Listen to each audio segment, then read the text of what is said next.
Sudan থেকে দেশে ফিরল সন্ত্রাসী হামলায় প্রাণ হারানো ৬ শান্তিরক্ষীর মরদেহ। নানা প্রতিকূলতায় সুদানে দায়িত্ব পালনের সময় গত ১৩ই ডিসেম্বর আবেই সীমান্তে বিচ্ছিন্নতাবাদী সশস্ত্র গোষ্ঠীর ড্রোন হামলায় ৬ সেনা সদস্য শহীদ হন।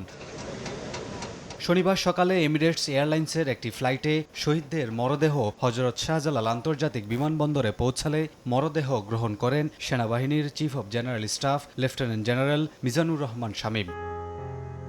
পরে ৬ শান্তিরক্ষীর মরদেহ সম্মিলিত সামরিক হাসপাতালে নেওয়া হয়। রোববার ঢাকা সেনানিবাসের কেন্দ্রীয় মসজিদে নামাজে জানাজা শেষে তাদের নিজ নিজ ঠিকানায় হেলিকপ্টারে করে পাঠাবে সেনাবাহিনী। সেখানেই সামরিক মর্যাদায় দাফন কার্যক্রম সম্পন্ন করা হবে। ১৩ই ডিসেম্বরের হামলার ঘটনায় আহত হন আরও ৮ শান্তিরক্ষী। তারা কেনিয়ার রাজধানী নাইরোবিতে আগা খান ইউনিভার্সিটি হাসপাতালে চিকিৎসাধীন। জাতিসংঘ শান্তিরক্ষা mission, United Nations Interim Security Force for Abyei বাংলাদেশের একটি ব্যাটালিয়ন মোতায়েন রয়েছে।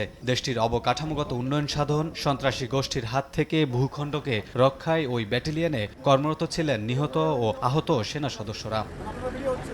বিজয়ের ৫৪ বছর পেরিয়ে যখন ৫৫ বছরে পা রাখল ৫৬,০০০ বর্গমাইলের বাংলাদেশ, ঠিক সেই মাহেন্দ্রক্ষণে গেল ১৩ই ডিসেম্বর দক্ষিণ সুদানের আবেই সীমান্তে শান্তিরক্ষা মিশনের ঘাঁটিতে সন্ত্রাসীদের হামলায় শাহাদাত বরণ করেন বাংলাদেশ সেনাবাহিনীর ৬ সেনা সদস্য। তাদের এই অসম আত্মত্যাগে বিশ্ব দরবারে বাংলাদেশ আরও একবার মাথা উঁচু করে দাঁড়ায়। লাল সবুজের পতাকা বুকে ধারণ করে শান্তিরক্ষীদের এমন আত্মত্যাগ আমরা গভীরভাবে স্মরণ করছি। কামরুল হাসান, সময় সংবাদ, ঢাকা।